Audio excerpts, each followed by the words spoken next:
नमस्कार दोस्तों, मैं रवीश कुमार। हालात अब सिर्फ तनाव तक सीमित नहीं रहे, यह सीधी टक्कर में बदल चुका है।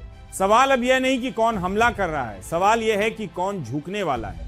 और अभी तक जो तस्वीर बन रही है उसमें एक पक्ष बिल्कुल साफ कह रहा है, हम नहीं रुकेंगे।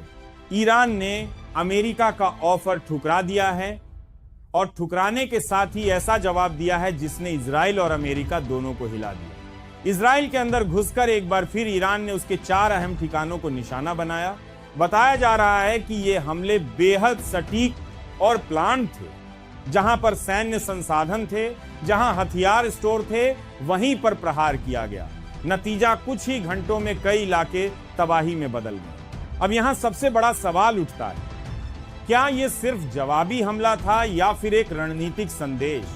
क्योंकि ईरान सिर्फ हमला नहीं कर रहा, वह अपनी शर्तें भी दुनिया के सामने रख रहा है और ये शर्तें साधारण नहीं हैं। ईरान ने साफ कर दिया है कि अगर कोई बातचीत होगी तो उसकी शर्तों पर होगी। पहली शर्त, उसके परमाणु ठिकानों पर कोई हमला नहीं होगा। दूसरी, तेल पर पूरा नियंत्रण ईरान का रहेगा, वह खुद तय करेगा किसे बेचना है। तीसरी, ईरान की जमीन पर दोबारा कोई हमला नहीं होगा। चौथी, अमेरिका लिखित गारंटी देगा कि भविष्य में हस्तक्षेप नहीं करेगा। और पांचवी, अगर इजराइल ने दोबारा हमला किया तो कोई भी समझौता खत्म माना जाएगा। मतलब साफ है, ये सिर्फ युद्ध नहीं, ये नियंत्रण की लड़ाई है। दूसरी तरफ अमेरिका और इजराइल की स्थिति देखिए, एक तरफ बयानबाजी है, दूसरी तरफ लगातार दबाव बढ़ता जा रहा है।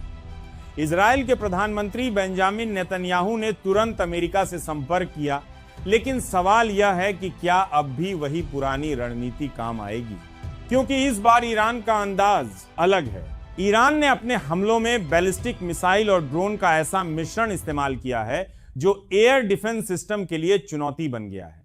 खासकर उसके छोटे ड्रोन, कम लागत लेकिन बेहद सटीक। यही वजह है कि कई बार एयर डिफेंस होने के बावजूद हमले अंदर तक पहुंच रहे हैं, यानी तकनीक के स्तर पर भी यह जंग बदल चुकी है। इसी बीच ईरान ने एक और बड़ा कदम उठाया। अंदरूनी स्तर पर सर्च ऑपरेशन शुरू कर दिया गया। दावा है कि विदेशी एजेंसियों के जासूस देश के अंदर मौजूद हैं और उन्हें ढूंढकर खत्म किया जाएगा। इसका मतलब है कि यह लड़ाई सिर्फ सीमाओं पर नहीं, सिस्टम के अंदर भी लड़ी जा रही है। अब जरा इस पूरे घटनाक्रम का दूसरा पहलू देखिए। इजराइल के अंदर हालात सामान्य नहीं। लगातार हमलों के बाद लोगों में डर और गुस्सा दोनों है। कई जगहों पर इमारतें गिरने की खबरें, रात भर सायरन और बंकर में छिपे लोग। ये तस्वीर सिर्फ युद्ध की नहीं बल्कि दबाव की। और जब दबाव बढ़ता है तो राजनीति भी बदलती है। अमेरिका में भी सवाल उठने लगे हैं। डोनाल्ड ट्रंप के दावों पर लोग सवाल कर रहे हैं। कुछ रिपोर्ट्स में यह भी सामने आया कि सहयोगी देश अब खुलकर साथ देने से हिचक रहे हैं। वजह साफ है, कोई भी इस युद्ध को और बड़ा होते नहीं देखना चाहता।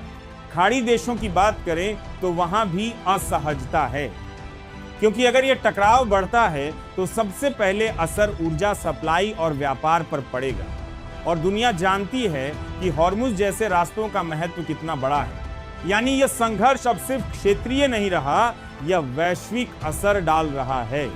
लेकिन इस पूरे घटनाक्रम के बीच एक सबसे अहम बात है और वह है मानवीय कीमत।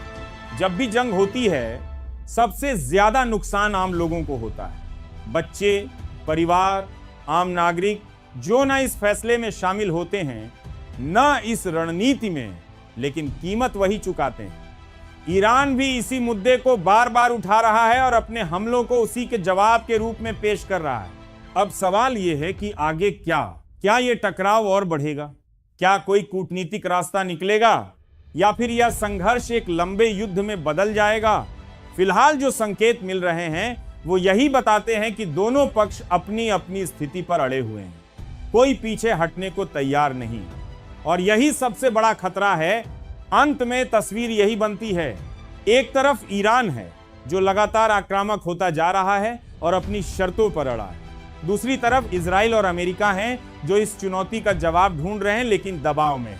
और दुनिया वह इस पूरे टकराव को देख रही है, क्योंकि इसका असर हर देश, हर अर्थव्यवस्था और हर इंसान तक पहुंच सकता है। अब देखना यह है कि अगला कदम कौन उठाता है और वह कदम इस जंग को खत्म करेगा या और भड़का देगा।